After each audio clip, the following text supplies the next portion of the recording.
የኔታ ቤት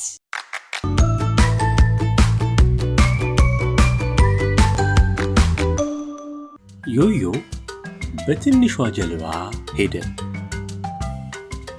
ዛሬ ቀኑ በጣም ይሞቃል። ዮዮም ሞቆታል። የተለየ ነገር ማድረግ ፈልጓል። ወንዝ ተመለከተ። ዮዮ ወንዝ ውስጥ ገብቶ ሊዋኝ ነው እንዴ?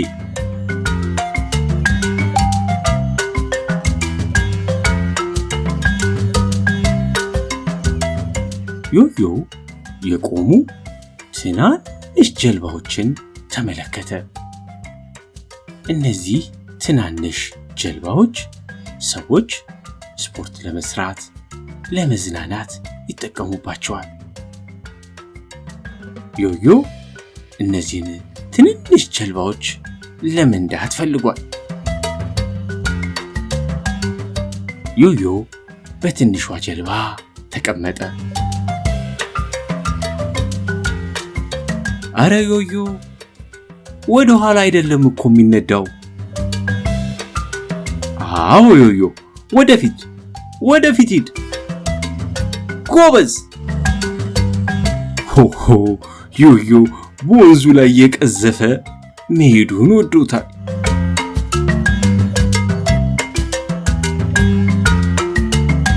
ዮዮ ቅጠል ውስጥ ገባ። አረ ዮዮ ከዛፉ ስር ወጥተህ ወደ ኋላና ወደ ኋላ። በቃ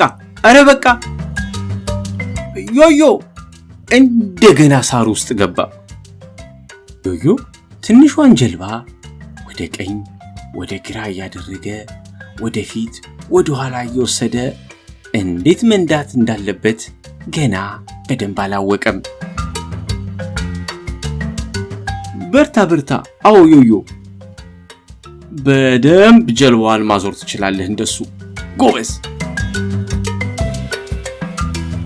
ዮዮ ትንሿን ጀልባ ሲነዳ ወደ ቀኝ ወደ ግራ እየነዳ ወደፊት ወደ ኋላ እየመጣ ሚዛኑንም ጠብቆ መሄድ አለበት።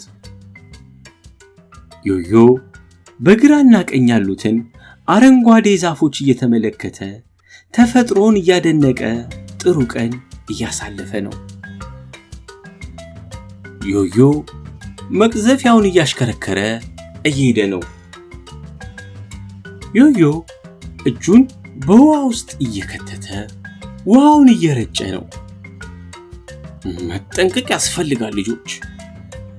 እቺ ትንሿ ጀልባ ካልተጠነቀቃችሁ ከተገለበጠች ውሃ ውስጥ ነው የምትገቡት። ታዲያ መዋኘት የማይችል ልጅ አስፈላጊውን ጥንቃቄ ከውሃ ውስጥ ዋና ካልቻለ ራሱን ሊያድን የሚችልበት የሚያንሳፍፍ ጃኬት ካለበሰ ብቻውን ገብቶ በትንሿ ጀልባ በወንዙ መሄድ አይችልም። ዮዮ በዛፉ ስር መሄድ ፈለገ። አረ ዮዮ በዛፉ ስር አትሂድ፣ መጀመሪያ በደንብ ብትለማመድ ጥሩ ነው። ዮዮ ቀስ እያለ በዛፉ ስር መሄዱን ቀጠለ። የወፎቹን ድምፅ እየሰማ ወደ ጥግ ሄደ። በዛፉ ስር ለማለፍ ሞከረ። ዮዮ በዛፉ ስር ማለፍ አልቻለም። ትንሿ ጀልባ ተገለበጠች። ዮዮ ውሃ ውስጥ ገባ። ዮዮ ግን መዋኘት ይችላል። ጀልባዋን ትቶ መሄድ አልፈለገም።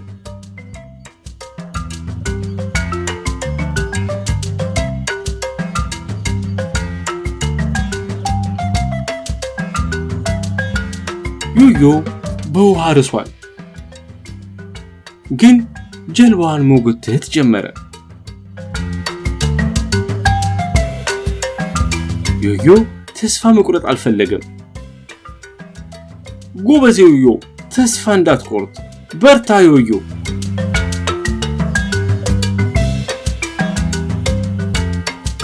ዮዮ በጣም ደከመው።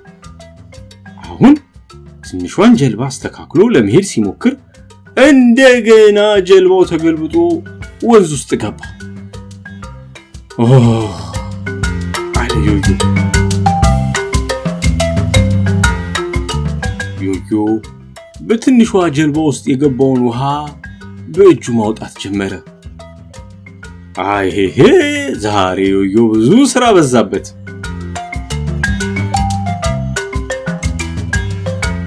ዮዮ ለሁለተኛ ጊዜ ጀልባው ላይ ሊቀመጥ ነው። ተስፋ አለመቁረጡን ዮዮ በጥንካሬው ያሳየን ነው። በርታ ዮዮ።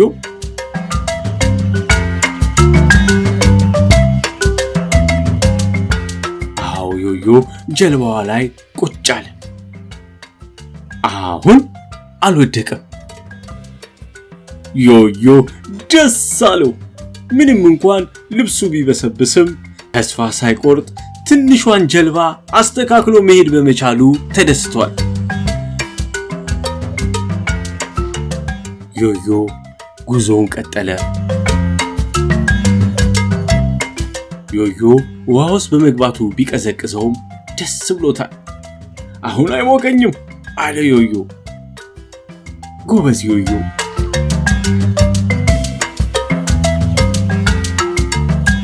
ዮዮ ቀስ ብሎ እየመጣ ነበር። በውሃው ላይ እየተዝናና ሳለ በድንገት እንደገና ሁለተኛ ጊዜ ከትንሿ ጀልባ ተገልብጦ ውሃ ውስጥ ወደቀ። እንደገና ውሃውን ከትንሿ ጀልባ ውስጥ ካላወጣ መንዳት አይችልም እና ዮዮ ትንሿን ጀልባ ተሸክሞ ወደ መሬት ጎተተ። በርታ ዮዮ። ዮዮ አልችልም በቃኝ ብሎ ተስፋ ሳይቆርጥ ከትንሿ ጀልባ ውስጥ ውሃውን ማውጣቱን ቀጠለ። ተስፋ ሳይቆርጡ ደጋግሞ መሞከር እንደሚያስፈልግ ዮዮ በደንብ ያውቃል። ስለሆነም ዮዮ ትንሿን ጀልባ እንደገና አስተካክሎ ጉዞውን ለሁለተኛ ጊዜ ቀጠለ።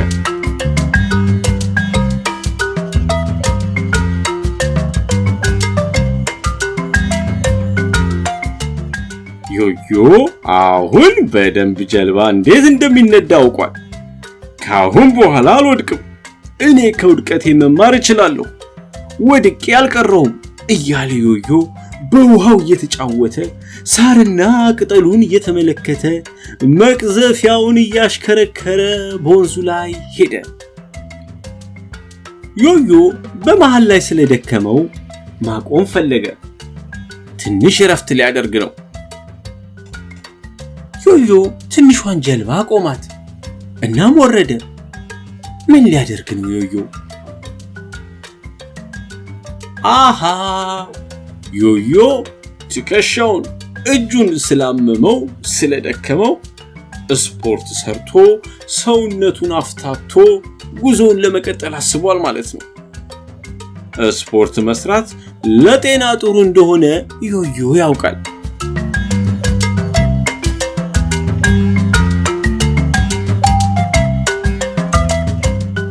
ዮዮ ስፖርቱን ሰርቶ በትንሿ ጀልባ ጉዞውን ቀጠለ።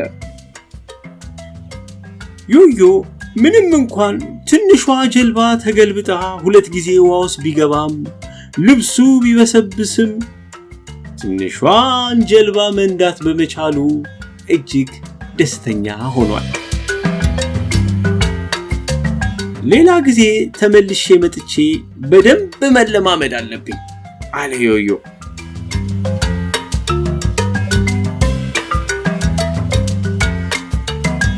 አሁን ዮዮ ወደፊት፣ ወደ ኋላ፣ ወደ ቀኝና ወደ ግራ በቀላሉ ትንሿን ጀልባ እየቀዘፈ መንዳት ችሏል።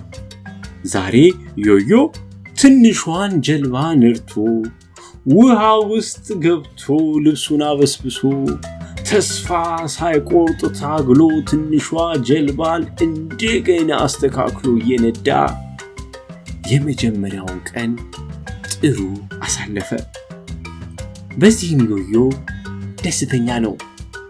አሁን ዮዮ ወደ ቤቱ ሄደ። ደህና ሁን ዮዮ ደህና ሁን።